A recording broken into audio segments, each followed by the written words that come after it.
A continuación describo un proyecto realizado bajo la metodología del aprendizaje basado en proyectos en la asignatura de música. Vamos entonces a empezar con la primera fase, en donde vamos a denominar la fase de nombre del proyecto y le vamos a llamar música reciclable. En esta primera fase se asigna el nombre interesante para que los estudiantes se motiven, emprendan este viaje para solucionar un problema. Se forman unos equipos muy interesantes de acuerdo a las habilidades dispuestas en cada uno.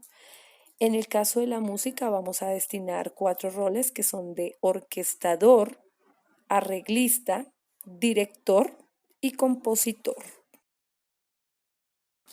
En la fase 3 vamos a dejar muy clara a los estudiantes la rúbrica que vamos a establecer. En el caso de la asignatura de música, la haremos por desempeños: desempeño alto, desempeño bajo, desempeño superior.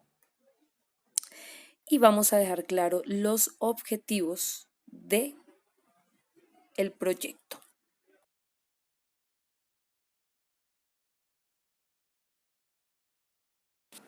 En la fase 4, los estudiantes deben presentar el cronograma de actividades que deben realizar, el primer día que harán, el segundo día, cómo lo hicieron. Se planifica por parte de los estudiantes todas las actividades a realizar en el trimestre, en el caso de este proyecto. En la fase 5 se hace la búsqueda de la información, el filtrado, y por medio de técnicas en donde los estudiantes puedan aprender a filtrarla, a organizarla. Y aquí el docente se vuelve el guía, se vuelve esa persona que va liderando y va acompañando el proceso. En la fase 6 se hace el análisis de la información, la puesta en común, el compartir de ideas.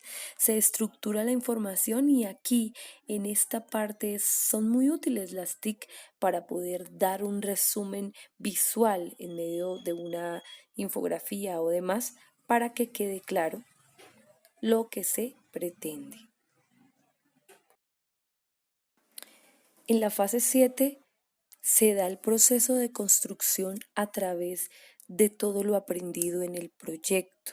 Se usa todo lo que se aprende para diseñar, para proponer, para crear. Es una fase muy importante en el momento de la creatividad, del pensamiento creativo. Se podría decir que la fase 8 es una de las más complejas porque es cómo se muestra la respuesta de cada uno de los grupos a aquella pregunta que se plantea al inicio del trimestre. Se presentan las habilidades que se han adquirido, por ende no es fácil frente a sus compañeros. En la fase 9, una vez se presentan todas las respuestas a la pregunta en la fase 8, en esta fase se hace una colectivización, se colectiviza una respuesta y se presenta para dar una respuesta mancomunada al proyecto, a esa pregunta. Y por último, la fase 10, la fase de evaluación y autoevaluación, la fase más importante, pues es aquí donde podemos evidenciar qué tanto se aprendió, cómo se aprendió y cuál fue el proceso que se llevó. Fase muy importante. Muchas gracias, muchas gracias.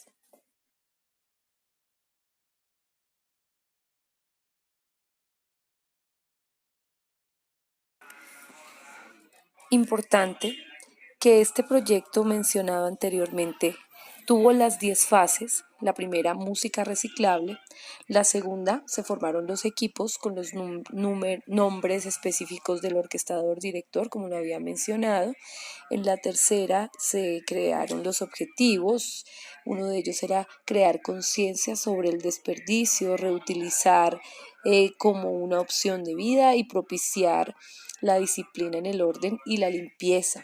En el cuarto pues se planifica el cronograma de los estudiantes. En el 5 se busca la información de todos aquellos instrumentos reciclables. En el sexto, pues se filtra la información y se empiezan a generar para el séptimo una serie de procesos de construcción del instrumento con material reciclable.